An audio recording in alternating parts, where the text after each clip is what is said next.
The cost of living in Florida is something that is constantly evolving, and I did a cost of living in Florida video back in January of 2020, which I have linked down in the description of this video in case you want to go back in time and see how things have changed since then.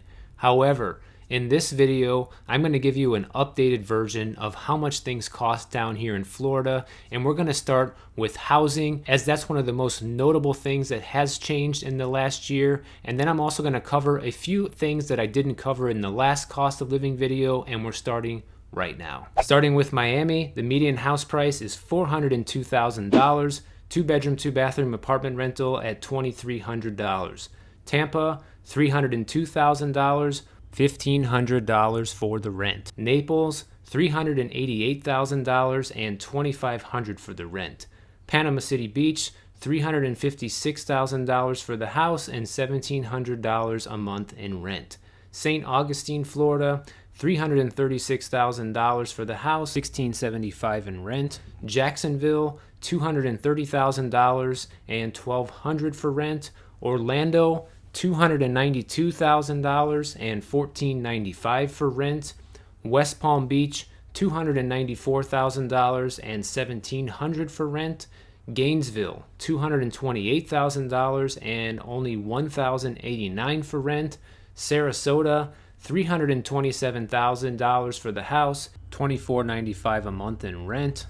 And Melbourne, $274,000 and $1,400 a month in rent. So out of all of these areas, of course I could have named hundreds more, but just to keep it simple, I stuck with some of the most popular areas that people are moving to right now. Realistically speaking, you're looking at, if you want to buy a house down here in Florida, you're looking at spending anywhere between $250,000 and $400,000 in any of those areas. And if you want a 2-bedroom, 2-bathroom rental, you're looking at anywhere between probably $1,600 a month up to about $2,200 to $2,300 a month, depending on the city. And while we're on the topic of housing, guys, don't forget that I do have a real estate team now, and all of our info is in the description of every one of my videos moving forward. So if you are looking to move to Florida, or if you own a property here now that you want to sell, feel free to give us a call or shoot us an email at the information down in the description. Now let's move on to homeowners insurance. This is something that a lot of people have been asking me about in the comments, and it's something I really didn't include in the last Florida cost of living video. And obviously this is a very big factor in purchasing a house down here. So let's go over some average figures here so you can get an idea of what this might cost. Now, according to bankrate.com, the average homeowners insurance policy here in Florida costs about $1,353 per year.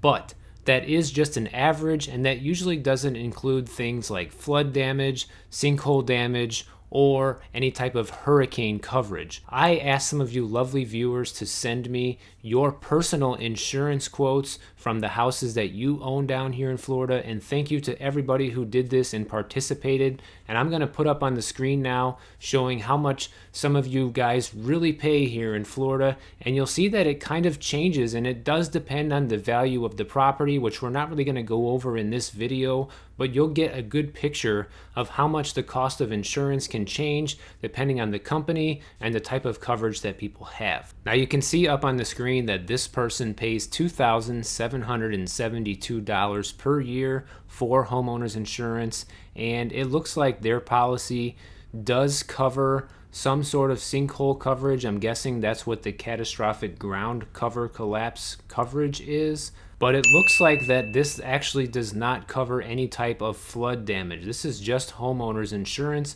So like I said earlier, in order to be covered for flood, you would need additional insurance on top of what this policy is quoting here. And now you can see this person pays even more every year at $3,120. This also doesn't include flood insurance either, and it clearly says right on here that sinkhole loss is not covered as well.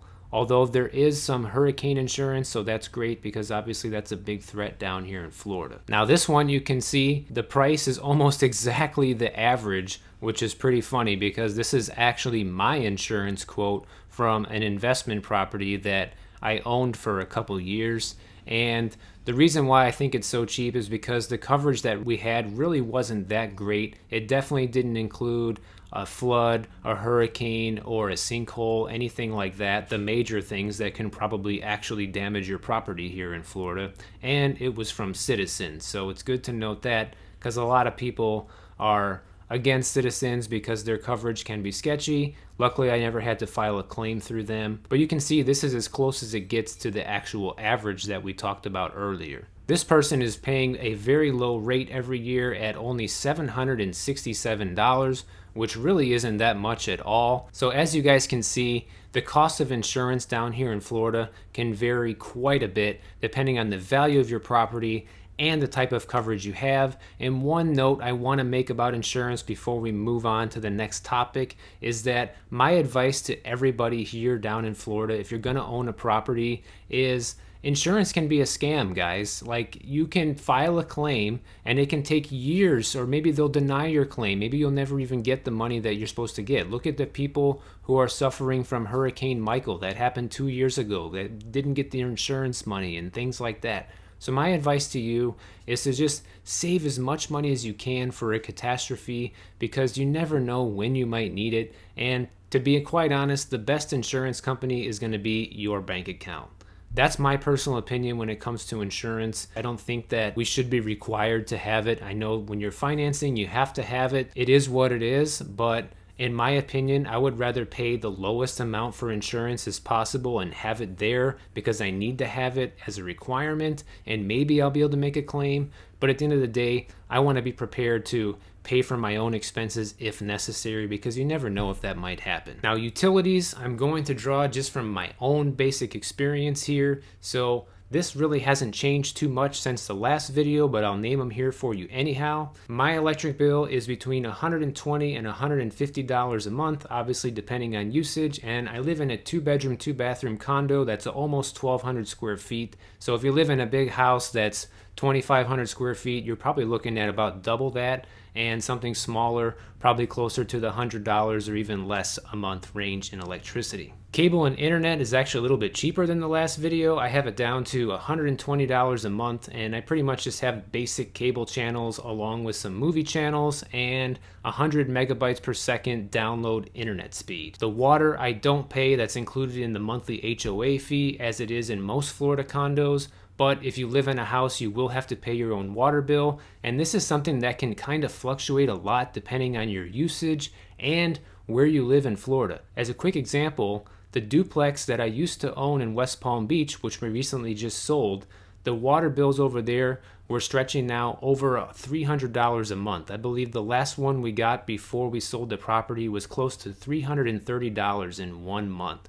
So it's getting very expensive for water there. I think West Palm Beach is probably one of the most expensive counties for water in all of Florida, because some of the surrounding counties are literally half the price and you're getting the same water. Maybe on an average house, then you can probably estimate that your water bill might be around $100 a month for most people. That would probably be a fair assessment of a water bill here in Florida. But if you live in Florida now and you get a water bill, let us know down in the comments how much your monthly water bill is. Let's move on to transportation, and let's talk about the cost of owning a car, car insurance, and the price of gasoline. I still pay the same amount in car insurance that I did back when I made the first video. I'm paying about $1,800 per year for a 2019 Jeep Grand Cherokee with full coverage on it and a 1997 Camaro Z28 with only a liability policy. So thank God that hasn't changed. Gas is about $2.90 a gallon for regular around me, and premium is up to about $3.60 a gallon depending on where you go. And these prices can also fluctuate greatly just in my neighborhood here, and they do vary throughout the state of Florida. In your area, it could be as low as like $2.60 a gallon right now for regular, and for premium could be maybe under $3. So it really depends on where you go in Florida. On my recent road trip, the gas prices did tend to vary a lot, but these are just like the averages and what is going for right here near me in Miami Beach. Now for a car payment, depending on whether you lease one or you own one, if you want a nice car, then you're probably going to be looking at anywhere between at least $200 and $500 a month for your payment. Obviously, that also varies greatly depending on what you drive. And I wouldn't even say this is like really relative to living in Florida, because that's probably the average for pretty much everyone throughout the country. Cost of food. Luckily, this one hasn't changed for Lizzie and I either. We still spend about $500 to $600 a month on our grocery bill, and we still get the food boxes. We get Home Chef and HelloFresh, and those are $60 a week, but often we get discounts for those, so usually we don't end up paying the full $60. Usually there's some sort of discount, so it's probably closer to more like $40 to $50 a box. So all in all, our food costs for the month is usually about $800 to $900 a month. And that does not include eating out, which I'll get to in a little bit. Now, speaking of eating out, we really don't go out much these days, except for the occasional nice dinner. The whole pandemic really changed our eating patterns. You know, we used to go out probably 2 to 3 times a week before the pandemic, but now, even afterwards, even after everything's open, we just don't go out as much anymore. It's not even like that we don't want to or whatever. I think we're just kind of used to eating at home, and I personally don't feel the desire to go out a lot, but when we do, we always go to a nice restaurant. A lot of you guys know that some of my favorites here in Miami are Houston's and Carpaccio, and those 2 restaurants, just for a dinner for 2, you're going to be looking at probably around $100 to $120 for a nice entree, the tip, and a couple of drinks, maybe an appetizer. So that's pretty much the going rate for a nice dinner down here in Miami, and a lot of the other nice restaurants are the same. So if you want to go to a nice place, probably $100-120 for dinner for 2. If you go to a cheaper place, like just a burger joint, something like that, you can get away with $25 or less for a decent little night out. Entertainment costs, they have gone up a little bit since last time I made the video on all of this. So if you want to go see a movie down here in South Beach, now the cost is about $13 a ticket. I think in the last video it was around $9. So just in a year and a half, it went up pretty substantially from $9 to $13. You know, that's a pretty big increase, almost 50%. I'm sure the movie theaters are still trying to recuperate their losses because a lot of them were closed for a really long time. So I don't blame them for raising their prices, just probably to try to stay afloat, keep their lights on, and keep the movies coming in, right? And if you want to go to a bar and get a drink, most of the places around here, if you go during happy hour, you can get some nice deals. You can get $4 to $6 drinks in some places, sometimes $5 to $7 drinks. On a regular restaurant, you know, not happy hour, just during dinner time, you're probably looking at between like $10 and $15 for a nice glass of wine, a little bit less than that for a glass of beer, and probably anywhere between $13 and $19 for a cocktail. Now, just like the last video, I want to end things with taxes. Luckily, in 2021, Florida still has no state income tax, and that will not be changing anytime soon, as Florida has it in our state constitution that we will not have state income taxes. However, we do have sales tax on everything you buy here, just like you do in other states, but it really hasn't changed much. I would say it's a very reasonable rate pretty much everywhere you go. Here in Miami-Dade County, it's still 7%, just like it was last time. In Volusia County, you're looking at a 6.5%. In St. Johns County, it's 6.5%. Sarasota County, 7%. Orange County, 6.5%. And Bay County, 7%. So this varies very slightly depending on where you are in Florida, but not much. And, you know, that 0.5% really isn't going to break the bank. So I really wouldn't worry about that too much. That's still pretty low compared to a lot of other states, like I mentioned in the last video, that have much higher sales tax rates, and they have state income tax on top of that. So I think down here in Florida, we're still doing pretty good on that front. So that means if you take the averages of all of these numbers and you buy that $300,000 house, your house payment plus your taxes, your mortgage, and your homeowners insurance and your flood insurance is going to be roughly about $1,500 per month. Your monthly utilities are probably going to be around $350 per month. Your car is probably going to run you anywhere between $350 and $500 a month. Let's say $350 to be on the low side if you don't drive like the best, most expensive car. Gas for that car is probably going to be about $100 a month depending on how much you drive. Food, $600 per month. Dining out, $200 a month for 2 nice dinners out per month. And entertainment, going out for a couple happy hours and maybe 1 movie per month, another $100 per month. This would bring your monthly total to around $3,200 a month, or $38,400 per year to live a nice, decent lifestyle down here in Florida, which, if you ask me, is still pretty affordable, guys, even with the crazy housing market and everything else that's going on. Obviously, this can vary tremendously depending on where you live, your standard of living, and the quality of life you expect to have down here. But I think for the average person, this is still very good and still very affordable. And I'm just happy to see these numbers haven't gone up tremendously since I did the last video. And in about a year from now, I'll do another one to give you a future update. So this is the new and improved Florida cost of living guide for you. Make sure you check out my next video on the screen right over here, and I'll see you guys over there.